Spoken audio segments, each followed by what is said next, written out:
Welcome to the Deep Dive, where we get into the weeds so you don't have to. Today, we're diving headfirst into the world of local government.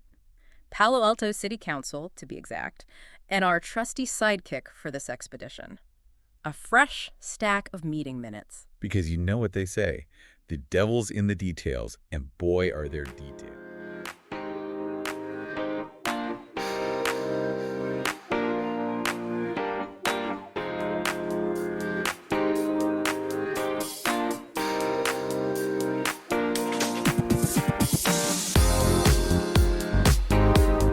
So we've got two sets of minutes to work with, starting with September 9th. This one is, let's just say it's not exactly a page turner, mostly just a record of the council going into a closed session for 3 hours. And that's about it. No decisions, no actions, just a whole lot of mystery. Ah, yes, the infamous closed session. It's a necessary part of the process, though. They can't very well discuss legal strategies or personnel issues out in the open, right? So it's like a legal loophole for keeping secrets. Not quite a loophole, more like a necessary evil. All It's right. all about balancing transparency with confidentiality. All right, fair enough. But a little peek behind the curtain wouldn't hurt, would it? Which brings us to our next set of minutes, September 16th. Now this one's a doozy. Jam-packed agenda, lively public comments. We're talking the good stuff. Now, this is what I call a gold mine. This is where we start to see the real dynamics of a council meeting play out. And one of the first things that jumped out at me was the laundry list of rules for public comment. Time limits, tech requirements, even size restrictions on signs. It's all about keeping things civilized, or at least trying to. Every city council grapples with this. How do you encourage participation without it descending into utter chaos? And let's not forget that little gem hidden in the fine print, the Levine Act disclosure. Turns out, if you've donated more than a couple $100 to a local campaign recently, you might not be able to lobby on certain issues. Oh, that's a juicy one. The Levine Act is all about preventing conflicts of interest.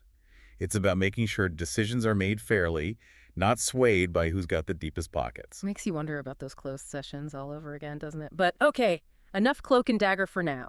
Let's talk about something a little closer to home, the child care crisis. There's a resolution in support of Build the Future Santa Clara County. And the language in this thing, well, is surprisingly passionate for a government document. They're not mincing words, are they? Yeah. This resolution frames childcare as an economic threat. Housing instability, workforce participation. They're connecting the dots in a big way. And when you consider that the average cost of infant care in Palo Alto is something like $38,400 a year, yeah, suddenly those property taxes make a lot more sense. It's all connected. Housing, childcare, the workforce. It's like a giant game of Jenga. You pull out one piece, Yeah. the whole thing could come crashing down. All right, so next up on the agenda, we've got the airport long-range plan. And let me tell you, this one's a wild ride. We're talking runway extensions, vertiports, those landing pads for flying cars we've all been waiting for, solar panels, the works. This is where things get really interesting. Because you've got the FAA making recommendations, but then you've got local desires, which don't always line up. A classic battle of the Titans, huh? You could say that. And this is where those local planning documents come into play. The 2030 Comprehensive Plan, the Balin's Master Plan. These are the things that outline the community's vision. And that brings us to what I like to call the duck pond dilemma. See, there's this petition going around with thousands of signatures. They're worried about the airport expansion encroaching on the Balins, specifically this beloved duck pond. Right. And the report keeps saying, don't worry, we're not filling in the duck pond. Which, of course, begs the question. They totally considered it, didn't they? Exactly. Sometimes it's what they don't say that speaks volumes. Okay, so for a change of pace, let's talk about money. Now, I know, I know municipal finance isn't exactly the most thrilling topic, but trust me, the sales tax digest is more interesting than you might think. Oh, I'm all ears. What juicy secrets did you uncover? Well, for starters, auto sales are through the roof, which might explain why I've been seeing so many Teslas around town lately. Restaurants are holding steady, which tells me people are still willing to shell out for a good meal, despite, everything. Interesting, interesting. So what does this tell us about the average Palo Alto resident? Their spending habits, their priorities. It paints a picture, doesn't it? It really does. And Oh. here's the kicker.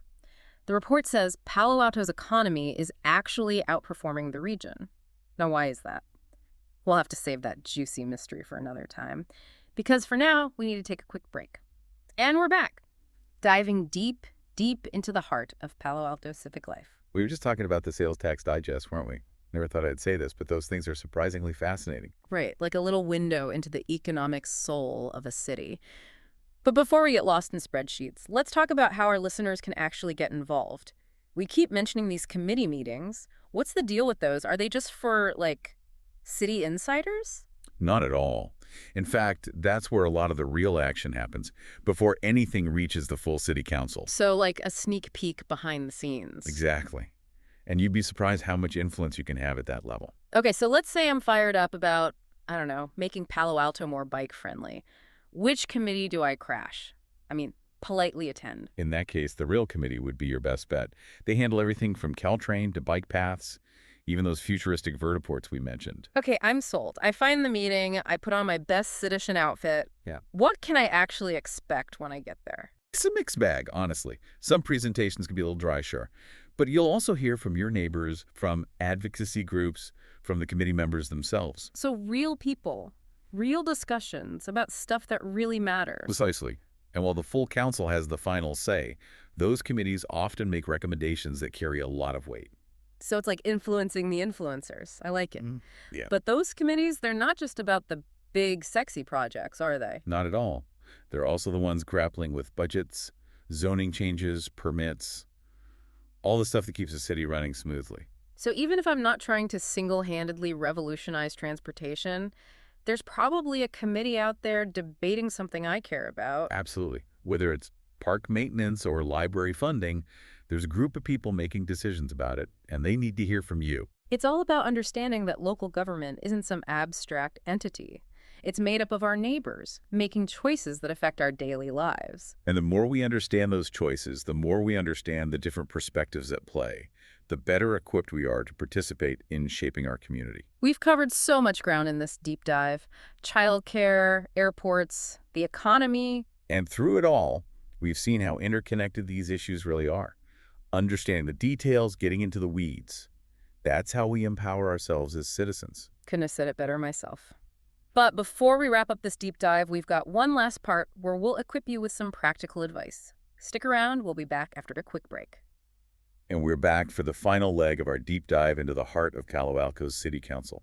We've talked about childcare costs, airport expansion, even the surprisingly fascinating world of municipal finance. But we've also stressed how crucial it is to go beyond just listening. Exactly. Understanding those dense meeting minutes, finding those hidden gems.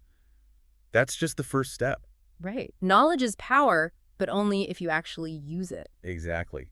And luckily for our listeners in Palo Alto, there are some very concrete ways to turn that knowledge into action. Okay, so let's talk about those action steps. Let's say someone's been listening to this, and they're fired up. They're ready to make their voice heard, but they're not sure where to start. Well, I always say start with your passions.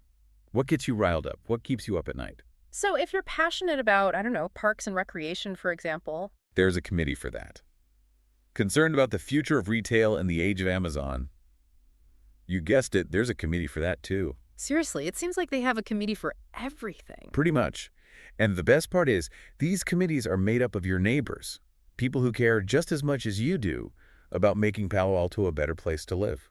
So finding your people, your tribe, so to speak, that's step one. But then what? Do you just, like, show up at a meeting and hope for the best? Well, you could, but a little preparation goes a long way.